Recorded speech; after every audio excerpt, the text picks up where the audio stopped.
Welcome to Lesson 17, Process Validation. In this lesson we're going to be talking about what is process validation, what are validation batches, what are the different types of process validation that are out there, and looking at some documentation to do with process validation as well. Process validation is often called PV. Process validation is the documented evidence that the process operated within established parameters can perform effectively and reproducibly to provide a medicinal product meeting its predetermined specifications and its quality attributes.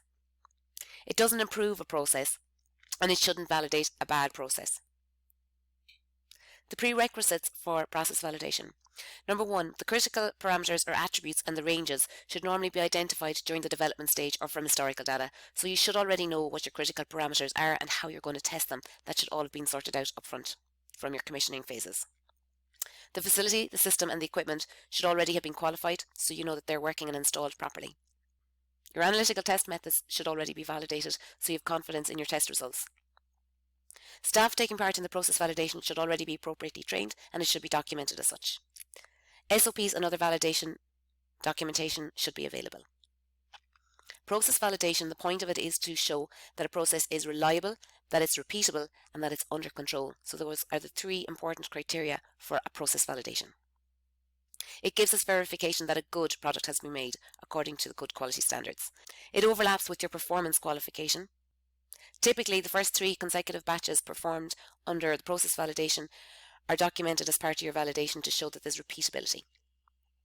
The product also has to be acceptable, and your process has to be repeatable, so you've got long-term process stability.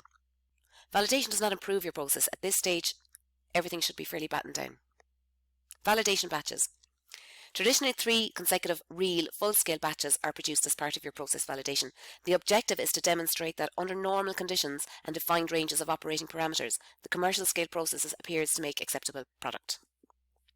The number of consecutive batches required varies, so the regulations state that it has to be sufficient to allow the normal extent of variation and trends to be established, and there has to be sufficient data to be evaluated. So typically what pharmaceuticals would have done is picked 3 as the magic number because that was the standard across the industry. But with the new ICH guidelines, there's a little bit more scope there to be a bit more scientific.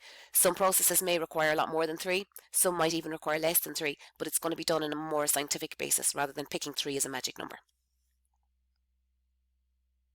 Understanding the concepts in PV. So critical quality attributes, CQAs. So that is the characteristics that the customer needs or wants to assure that the patient safety and the therapeutic quality of the drug product.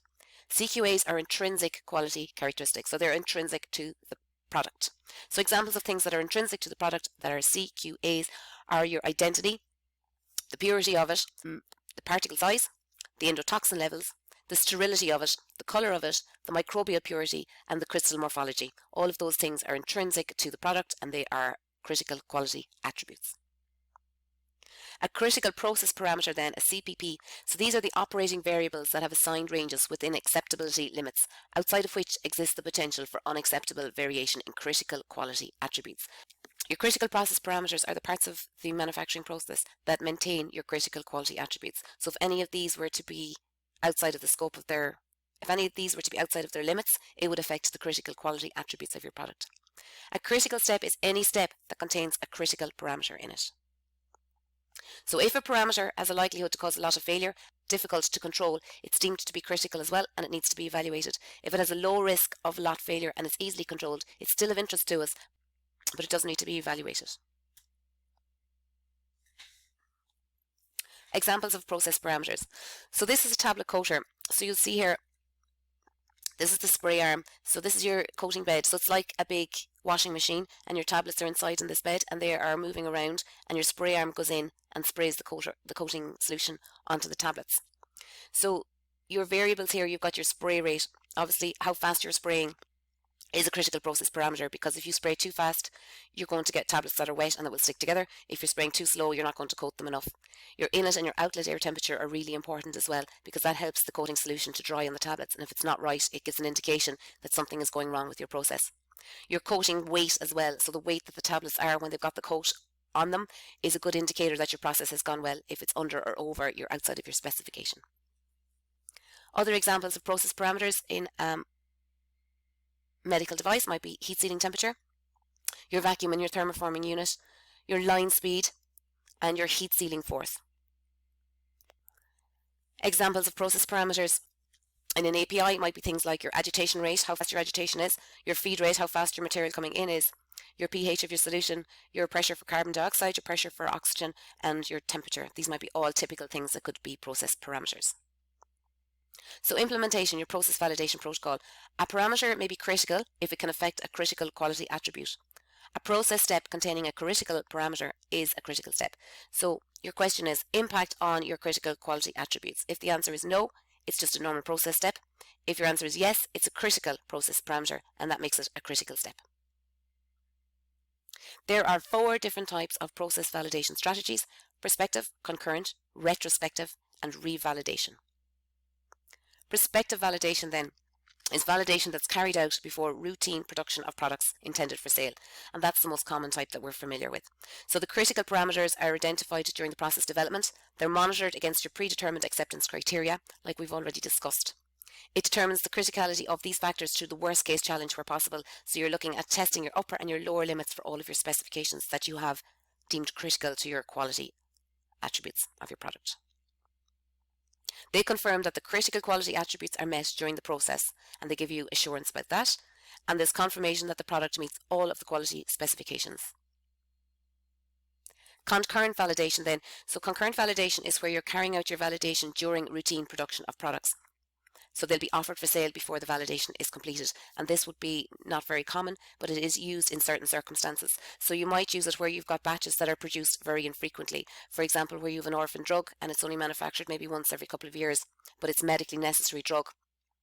You may be allowed to do a concurrent validation on it, where there's immediate and urgent public health need, so the drug is very medically necessary. You may be allowed to do it for that reason. Because of the nature of the process, you can't run 3 consecutive batches, and batches would be maybe produced very infrequently. Where they are needed immediately for public health or they are very medically necessary, you may be given the go-ahead to run a concurrent validation in this type of a circumstance. Retrospective validation. So this would be validation of a process for a product which has long been established on the market. So something that might have been on the market prior to the current GMPs even. And the validation then is based upon accumulated manufacturing. So the regulators have a certain amount of assurance that the product on the market is safe because it's been on the market for so long. There's quite a lot of data out there on it and they know that it's relatively safe. So they might allow you to do this. So you'd have to go back on your accumulated manufacturing data, your testing and all of your controlled batch data and try and do a validation on that basis. The batches selected should be typical batches that they're made during the review period, and you might use up to 10 to 30 consecutive batches unless you're going to justify otherwise doing something differently. The retained samples can also be tested to obtain data in retrospective validation. So you might ask, well, why would we use the retained samples? Well, the reason we might use the retained samples is if there was further testing that was required or we had to show an additional amount of data to the regulators. Some factors will force the revalidation. So for certain processes, it will be stipulated that they must be revalidated on a regular period. So like sterile filling autoclaves, and that would be laid out in your site validation master plan. So if you were to alter critical parameters of a manufacturing process, for example, you alter the mixing times up or down, or you alter the drying temperatures, you would have to revalidate your process on that basis. If there was a new technology coming into place, so you were adding a new automation detection system or introducing process analytical technology into your process, you would have to revalidate your process to show that that was working and that it wasn't affecting any other factors in your process.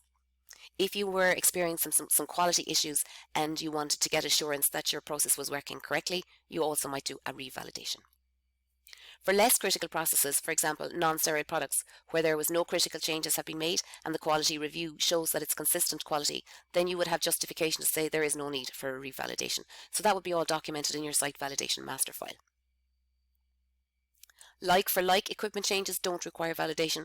So if you're changing out a part of a filter and you're putting in the exact same filter from the exact same manufacturer, that would be a like for like change and that wouldn't require a revalidation.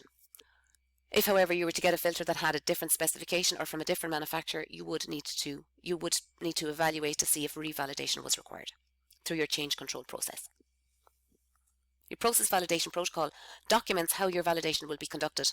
It lists out all of your critical steps.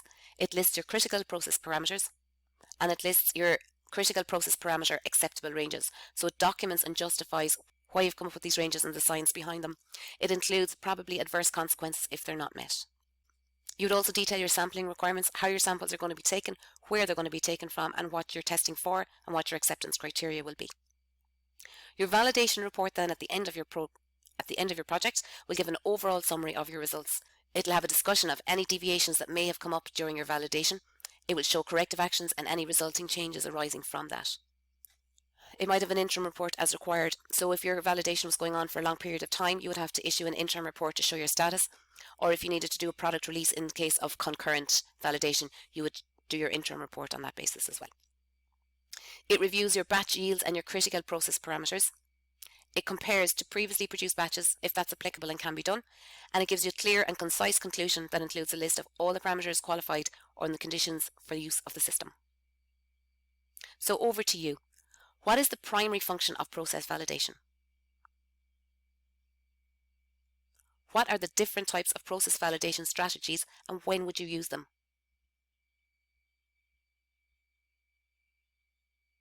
Thank you very much for your time and attention. We'll see you again for the next lesson.